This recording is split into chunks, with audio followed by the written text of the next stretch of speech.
Shalom. Semangat ya. Penuh Pak Gam. Kayaknya kurang, harus dilebarin lagi Pak Gam tempatnya ini. Ya. Masih suasana tahun baru. Saya boleh perkenalkan diri ya. Mungkin ada yang masih belum kenal. Kalau orang kita biasa kenalin diri panjang ya. Namanya ya. Saya juga mau kenalin diri panjang namanya. Saya PDM, Robi Ciayadi, STH, MPDK. Karena kemarin ada yang nanya begitu, gelarnya apa? Itu orang Indo gitu ya, kenalin nama harus pakai gelar gitu. Ya, untung belakangnya belum ada tambahan gitu. Ya, pribadi saya mengucapkan Merry Christmas, selamat tahun baru untuk kita semua ya. Tahun baru, amin. Ya, tahun 2025, muka-mukanya muka ceria ini. Ya, tema, bukan tema sih. 2025 kata Pak Gembala ini tahun pemulihan dan perubahan. Oh salah tandanya. Tandanya benar Pak Gem doang nih, yang lain pada iya aja nunduk ini. Tahun pemulihan dan pembaharuan. Saya sering tanya, bahkan mungkin Pak Gem nggak tahu, nggak ngitungin apa enggak. Saya tanya ini tema ini kayak mana sih? Tapi Pak Gem jawab, nggak sembarangan dia bawa doa, bawa puasa gitu loh. Karena setiap tema yang saya terima, itu saya tanya, pemulihan dan pembaruan. Saya pikir kalau pemulihan tandanya saya ini hancur dong, harus dipulihkan. Kalau pembaruan tandanya saya yang lama, yang apa udah baik, apa sudah baik, dibuat lebih baik. Tapi setiap pribadi pernah nggak tanyain, benar nggak ya sih? Apa yang saya dapat ini, saya belajar gitu loh. Semoga setiap dari kita sama-sama belajar ya. Ini tahun pemulihan dan pembaruan. Ya, amin. Jangan tegang gitu dong liatnya, biasa aja. Oh, ini pemulihan dan pembaruan. Kalau tegang saya juga ikut tegang masalahnya. Ya. Subtemanya bulan Januari adalah perjumpaan dengan Tuhan. Ini luar biasa loh, saya ngeri dong. Ngeri banget. Pemulihan, pembaruan ini perjumpaan dengan Tuhan. Maksudnya apa mana ini kan? Puji Tuhan saya dapat jadwal ini udah sekian lama. Makanya saya nggak akan lari dari apa yang saya dapat. Bahkan kalau mau grogi itu mau deket-deket malah. Ya, kalau pengkhotbah itu biasa itu grogi itu udah mau deket-deket, bukan waktu sebelumnya. Udah greget gini, macam-macam groginya. Tanya deh siapa pembicara sini. Bu Wanda, Pak Irwan, pasti masih ada groginya. Kenapa? Menandakan kita ini benar gak ya? Nanti yang saya bawa ini benar gak yang Tuhan mau gitu loh.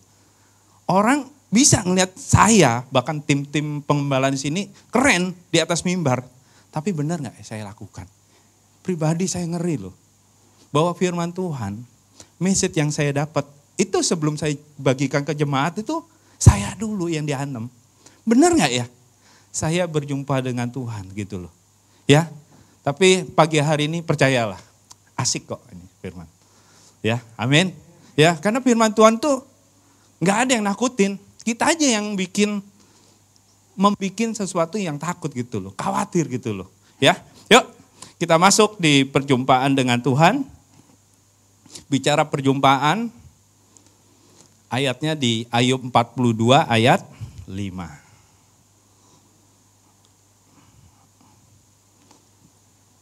Satu pasal, satu ayat. Kalau satu pasal saya diprotes. Ayub itu dekat Mazmur paling gampang, buka selembar, itu udah Ayub. Dikatakan, hanya dari kata orang saja aku mendengar tentang engkau. Tetapi sekarang mataku sendiri memandang engkau. Amin. Bersyukur saudara kita masih mau belajar. Bahkan mendengar firman ini. Ini ayat di latar belakangi, tahu ya. Ayub. Ini cerita yang aduh ngeri banget gitu loh ya. Kalau orang saleh kan dikatakan Ayub itu orang saleh dicobai loh. Bahkan yang mencobai itu minta izin dulu. Sekarang kita kalau bicara Ayub itu Dari penderitaan, dari dia orang berada, dicobai sampai teman-temannya marahin dia dan akhirnya dipulihkan. Ini ada suatu pengalaman spiritual yang luar biasa, hebatnya. Sampai dia berkata, kalau dulu kata orang, tapi sekarang saya ngelihat sendiri, saya alamin sendiri. Ini perjumpaan dengan Tuhan. Makanya saya selalu katakan, kalau kenal Tuhan jangan dari kata orang lain, tapi kenali secara pribadi. Itu baru bisa merubah. Amin. Ya, perjumpaan dengan Tuhan itu ada 3 poin yang saya dapat dan saya bagikan hari ini. Yang pertama, berjumpa dengan Tuhan, perjumpaan dengan Tuhan itu akan merubah hidup Anda. Kisah 9 ayat 1 sampai 9. Yang kedua, perjumpaan dengan Tuhan itu akan memulihkan status Anda. Lukas 15 ayat 11 sampai 32. Dan yang ketiga, perjumpaan dengan Tuhan itu akan merubah tujuan hidup Anda. Amin. Ini ada 3 poin. Ya, saudara. Satu-satu ya. Udah dicatat belum? Kata orang tuh. Kalau saya kata orang tua saya, kalau Anda tidak bisa mengingat, catat. Karena apa? Sehebat-hebatnya Anda ingat, pasti akan lupa. Makanya harus dicatat. Ya, saya juga belajar, rajin. Warnanya pinky dikatain, bukunya keren banget, warnanya merah. Tuh, pink. Tapi biarlah ini jadi catatan buat saya. Ya, pertama apa tadi? Perjumpaan dengan Tuhan akan merubah hidup Anda. Kisah 9 ayat 1 sampai 9. Saya percaya Anda semua sudah pernah baca ini. Saya percaya. Ini dicerita tentang pertobatan Saulus. Kenapa saya bilang Saulus? Karena dulu namanya Saulus. Setelah bertobat baru Paulus. Oh, Saulus juga. Makanya nih, ya, ini bicara masalah pertobatan. Berubah hidup Anda. Kalau hidup Anda mau berubah itu apa sih yang dirubah pertama kali? Nah, hati. Amsal 4 ayat 23 katakan bahwa jagalah hati. Bahwa di sanalah terpancar kehidupan kita. Mazmur 6 ayat 22 sampai 23 katakan, mata adalah pelita tubuh. Jika matamu baik, teranglah seluruh tubuhmu. Jika matamu jahat, gelaplah seluruh tubuhmu. Jika terang yang ada padamu gelap, betapa gelapnya kegelapan. Berjumpa dengan Tuhan, perjumpaan dengan Tuhan itu harus merubah hidup kita. Ini luar biasa message ini. Seringkali saya nggak tahu seberapa lama Anda jadi orang percaya, beragama Kristen. Ada orang percaya nggak agama Kristen loh. Tapi kita yang mengaku beragama Kristen, apakah kita sudah punya hatinya Kristus? Berapa sering kita ke gereja, berapa sering kita beribadah, apakah kita sudah rubah hati kita? Kalau Anda belum berubah hati Anda, tandanya Anda masih belum berjumpa. Cerita kisah 9 tadi, itu Saulus yang dulunya mau menghancurkan, bahkan membunuh orang-orang pengikut Kristus. Berubah ya. Pertengahan jalan dia kena sinar. Melihat, berjumpa secara pribadi, apa yang terjadi. Semuanya berubah 180 ya, 180% derajat ya.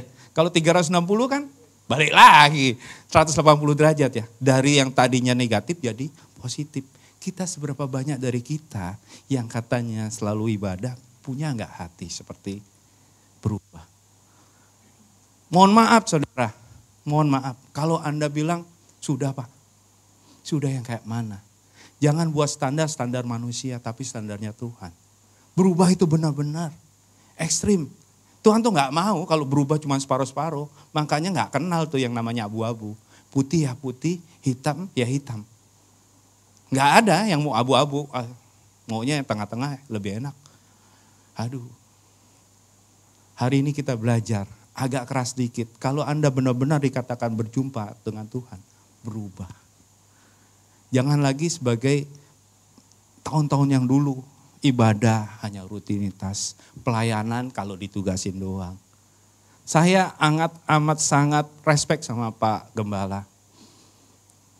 Lebih kita yang sudah pelayanan ya. Kalau kita nggak punya jam doa sendiri, nggak punya jam sateduh, kita itu melayani sopo. Makanya hari ini bicara perjumpaan dengan Tuhan, cari. Bisa dikatakan kalau kita sudah berubah. Pernah ya saya ngomong ya, ke gereja, saya nggak bilang siapa yang terlambat gitu. Tapi masih ada yang terlambat ya. Saya sampai analogikan waktu ke bandara, kenapa orang nggak ada yang telat? Bukan masalah jarak, bukan masalah waktu. Tapi orang itu memang pengen. Lah kita, yang udah tahu ya gereja kita di sini. Mau ke gereja, belum kalau punya pasangan ribut dulu. Belum di jalan ada aja. Nanti sampai gereja alasannya terlambat. Biasalah Pak, macet. Itu yang dibilang berjumpa dengan Tuhan. Mohon maaf saudara, berubah. Makanya tahun pemulihan dan perubahan ini, pembaharuan ini harus mulai dari hati kita. Yuk, gak usah lagi lihat kiri kanan. Kita dulu lihat seberapa giatnya kita mau cari Tuhan. Amin. Ya, yuk kita jadi orang-orang yang benar-benar berjumpa. Jangan lagi mulai hitung-hitungan. Saya ngomong pribadi, saya mau bilang hitung-hitungan. Kemarin aja Pak Gem ngajakin, besok, ayo. Saya itu masih, aduh Tuhan, benar gak ya? Masih terus saja bergelut dengan kedagingan ini. Kalau bilang capek, capek. Pak Gembala itu kalau lagi pelayanan tuh dia telepon bolak-balik. Aduh, dalam hati puji Tuhan saya tidur gitu. Tapi saya merasa, aduh. Bu Evelyn bilang, Rob ikut gak gitu. Waduh, akhirnya saya gak ikut. Saya juga manusia, makanya yuk sama-sama, ayo baru. Amin. Ya, itu poin pertama. Kalau Anda dikatakan berjumpa dengan Tuhan, ada perubahan. Hati Anda itu harus dirubah. Jangan dikit-dikit mikirin orang. Saya pernah baca artikel, Indonesia itu masyarakatnya paling kepo sedunia. Ya. Kalau mohon maaf ya, orang lain mau ngapa-ngapain, kalau di luar tuh biasa aja gitu loh. Ya. Kalau orang Indonesia itu lucu ya, mohon maaf ya. Kalau orang kentut ya. Kalau di luar sana biasa aja. Tapi kalau kita, siapa tuh? Dicariin gitu, udah dicariin, lebih hebatnya lagi diindos lagi. Aduh, kepo gak sih? Aduh, orang begitu aja dicariin gitu loh. Itu baru. Gimana yang lain gitu loh. Bener gak? Nih ke gereja rame nih. Sekali gak ke gereja tanyain, kemana tuh? Kemana tuh? Sekali datang, tumben. Waduh, rasanya itu loh. Ya, shalom Bu Wasti. Biasa dong, jangan langsung nunduk aja. Saya nggak ngomong tumben loh, saya nggak ngomong loh. Ya, hari ini yuk rubah. Kalau Anda memang berjumpa dengan Tuhan, rubah. 2025 ini udah beda. Jangan lagi disama-sama yang dulu. Amin. Ya, tadi yang kedua. Saya nggak bahas yang ibu-ibu takut. Yang kedua, bicara berjumpa dengan Allah, tadi status kita dipulihkan. Katakan dalam diri kita, dipulihkan. Ya, mohon maaf nih, hampir dari kita semua pernah merasakan pelayanan. Benar kita melayani Tuhan atau melayani diri kita sendiri? Jawab dari diri kita. Saya pernah terjebak dengan rutinitas seperti ini. Saya pikir saya melayani Tuhan. Tapi ternyata salah. Kita itu statusnya bukan pelayan, saudaraku. Kita itu statusnya anak. Tadi Lukas 15 ayat 11 sampai 32. Itu tahu ya cerita kisah anak yang hilang. Anak bungsu yang ambil kekayaan orang tuanya, dia foya-foya. Sampai akhirnya dia teringat ada momentum, dia pulang ke rumahnya, ketemu bapaknya pulihkan statusnya sebagai anak. Kita ini, kadang-kadang kita pelayanan, terus pelayanan, kita dibilang kita pelayanan, itu pelayannya Tuhan. Tapi mohon maaf saudara, kita ini anaknya Tuhan. Benar gak? Bangga banget kalau dibilang pelayan. Kita ini anaknya Tuhan. Kenapa saya bilang begitu? Ini cerita yang sangat-sangat luar biasa mengubah paradigma saya dalam pelayanan. Ya. Kalau orang duniawi, kalau kasih reward, Pak Gembala kan salah satu owner nih. Amin. Kalau ada karyawan yang baik, kerjaannya, absennya enggak bolong-bolong, kerjaannya luar biasa. Bonusnya meningkat, reward deh. Benar gak? Nilai seseorang itu berdasarkan apa yang kita lakukan. Amin. Tapi hebatnya Bapak. Kalau dia mau rewardkan buat kita, dia gak pernah lihat apa yang pernah kita lakukan. Benar gak? Ingat bapaknya pas terima anaknya apa? Tanyain. Pak Gembala minggu lalu udah ngomong. Apa bapaknya nanyain apa yang dilakuin bapak ininya? Anaknya, enggak pernah. Kenapa? Karena dia tahu bahwa kita ini anaknya. Hari ini kita belajar, jangan lagi kita menjadi anak yang sulung. Yang ngerasa dekat dengan Bapak tapi tidak pernah merasakan apa yang dipunyai Bapak. Itu yang dibilang pelayan. Benar-benar pelayan itu orang sulung itu. Yang tiap hari ke gereja, tiap hari pelayanan. Tapi gak pernah ngerasain tuh kasihnya Bapak. Kita ini sebagai anak harusnya kita bisa rubah paradigma dalam kehidupan orang Kristen. Amin. Itu Allah yang luar biasa, Bapa yang luar biasa. Yohanes 1 Yohanes 1 ayat 9 katakan, kalau kita mengaku dosa, Tuhan itu setia dan adil. Seberapa banyak kita. Diingatkan kembali minggu lalu, kita ini orang berdosa. Cuman bedanya orang lain kalau ketahuan dihukum, kita yang gak ketahuan. Hari ini, ayo cari, berjumpa dengan Tuhan. Status kita dipulihkan. Ya, jangan lagi bicara, Tuhan saya sudah pelayanan. Tuhan saya udah jadi orang tua yang baik. Tuhan, terus ngaruh buat Tuhan? Enggak. Sebaik-baiknya orang bekerja, sebaik-baiknya orang melakukan. Bagi Tuhan gak efek, Tuhan tuh udah baik dari dulu. Cuman kadang-kadang kita berpikir kalau kita sudah melakukan hal-hal yang hebat, kita minta rewardnya.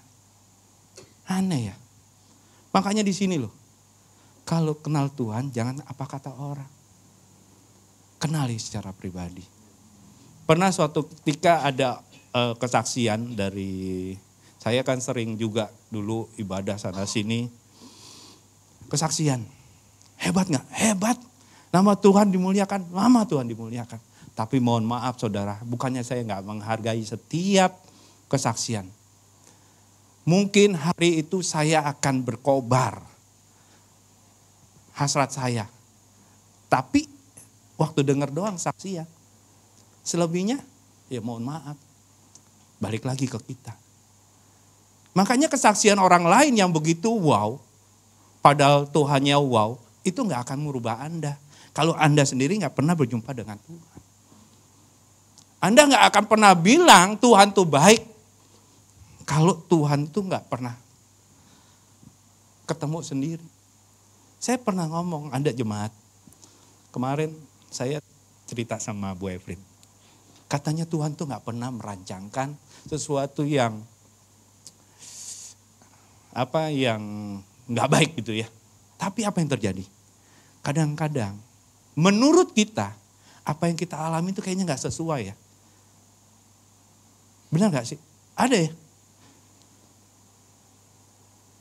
Keluarganya sakit, gak di tempat, terus gak ada yang ngurusin.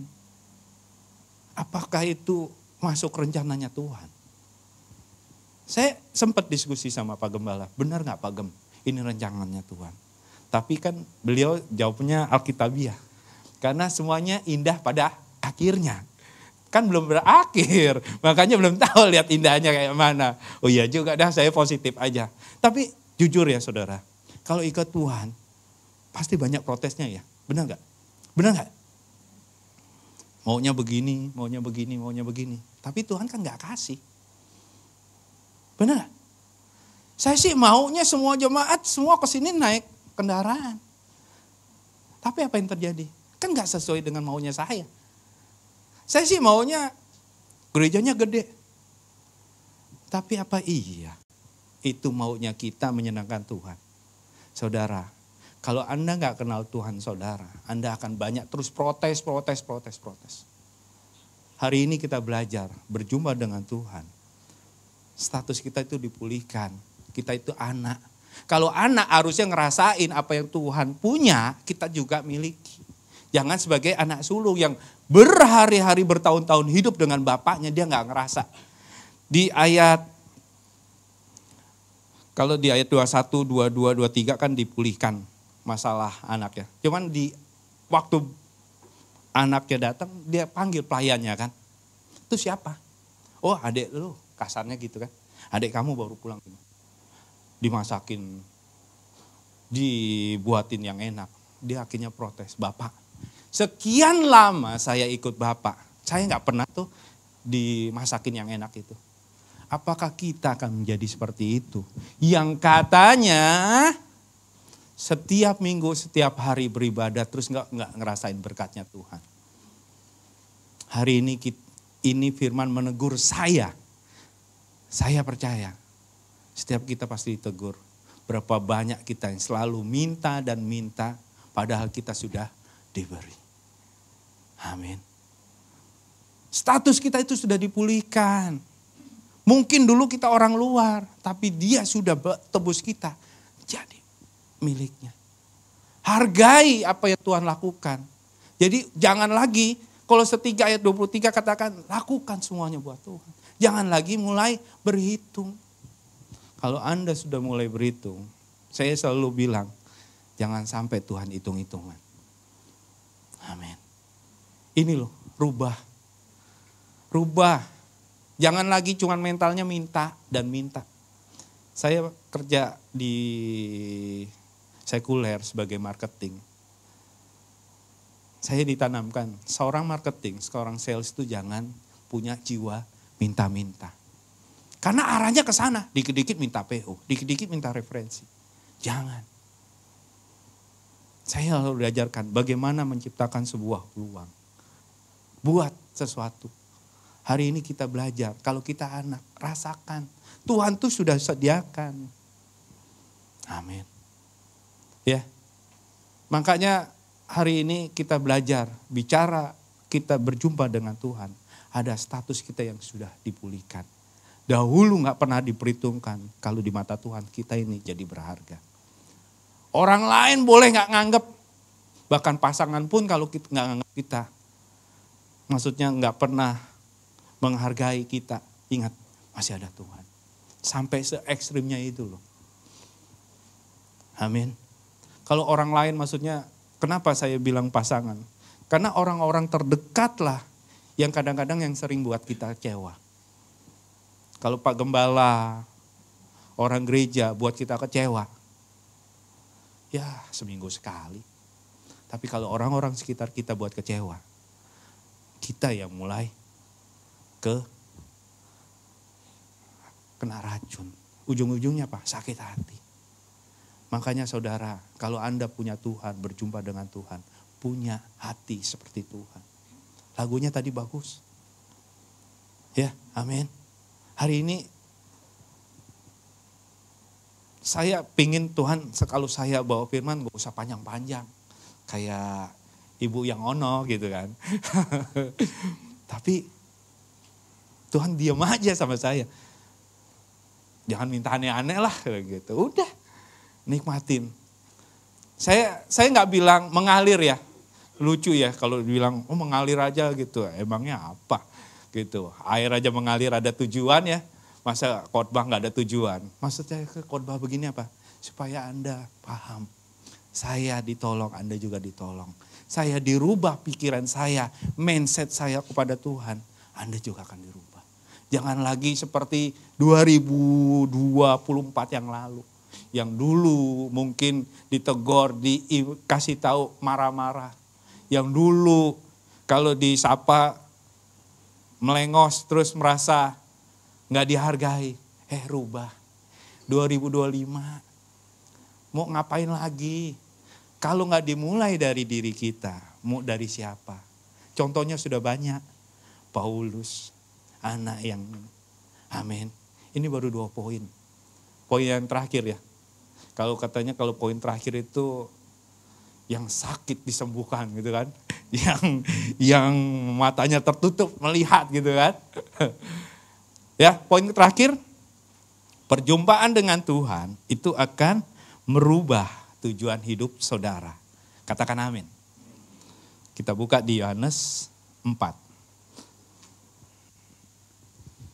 Alkitabnya baru.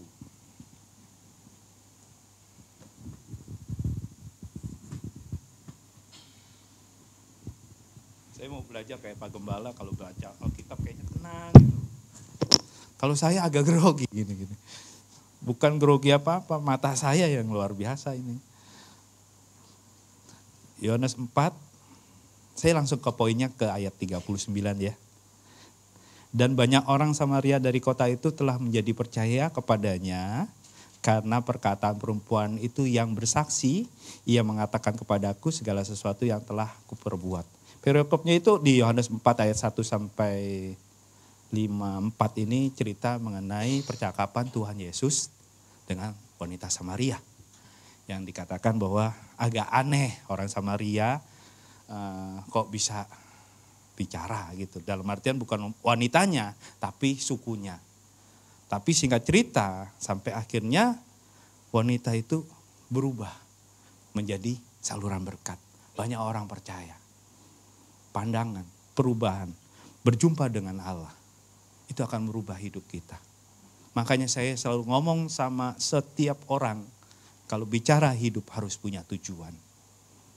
Bilang sama diri Anda sendiri, hidup harus punya tujuan. Tadi air mengalir aja punya tujuan dari hulu ke hilir. Kalau Anda cuma muter-muter doang, tandanya air kolam. Air kolam gitu-gitu aja. Untung pompanya gak mati. Kalau pompanya mati, ya situ-situ aja. Ya enggak? Hari ini kita belajar bertemu, berjumpa dengan Tuhan akan merubah tujuan hidup Anda. Apa jangan-jangan, Pak saya hidup gini-gini aja Pak. Aduh saudara, hidup itu harus punya tujuan. Mau kemana? Gitu loh. Perempuan Samaria ini kan gak tahu tadinya. Tadinya ya lakukan rutinitas ngambil air, biasa lah seperti wanita pada umumnya. Tapi akhirnya pas berjumpa dengan Tuhan, dia berubah. Nggak ada effort yang lebih selain dia menceritakan apa yang sudah dia perbincangkan dengan Tuhan. Maksudnya apa? Bersaksi. Apa hebatnya? Banyak orang jadi percaya. Kita jangan sampai menjadi, kalau di Israel itu ada Danau Galilea dan Laut Mati. Ya, sama-sama tempat air. Kalau Danau Galilea bilangnya airnya selalu baru. Kenapa?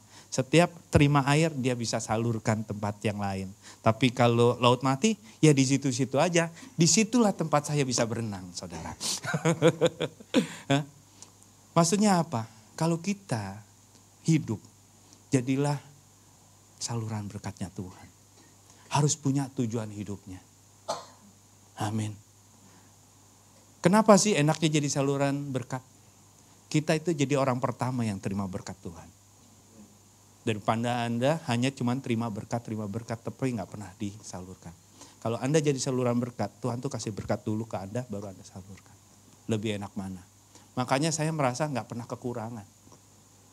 Kalau saya ngerasain begitu, saudara semua pasti akan merasakan begitu. Ini loh, kalau Anda benar-benar berjumpa dengan Tuhan, firman Tuhan katakan, Kesusahan sehari cukuplah sehari. Hari esok gak usah dipikirin. Karena hari esok punya kesusahannya sendiri. Hari ini ayo. Kalau Anda benar-benar tahu Tuhan Anda gak akan khawatir. Amin. Ini loh powerfulnya di sini. Kalau Anda punya Tuhan yang luar biasa. Saya sering kali bersaksi masalah kerjaan saya.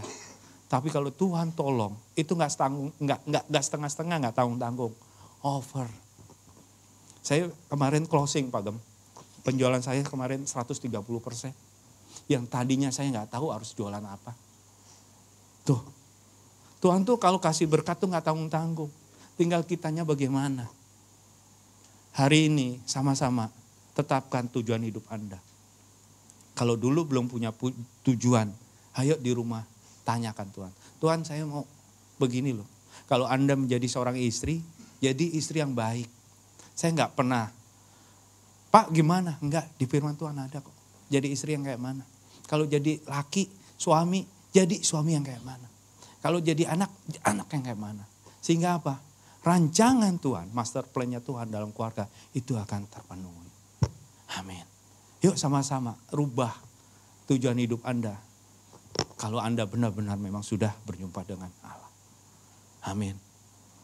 Jadi hidup Anda itu hari lepas hari itu akan terus semangat. Enggak lagi, nanti ke gereja dia lagi. Ujung-ujung jadi batu sandungan. Masa iya sih anaknya Tuhan jadi batu sandungan? Saya gak percaya gitu loh. Apa kitanya yang gak pernah minta Tuhan saya mau berubah. Apakah kita mau begini-begini aja? Enggak kan? Masa jadi anak Tuhan begini-begini aja? Saya percaya Tuhan sudah punya rancangan hebat dalam setiap diri Anda. Tinggal Anda mau enggak? Amin. Yuk 2025 pasti lebih baik dari tahun yang lalu.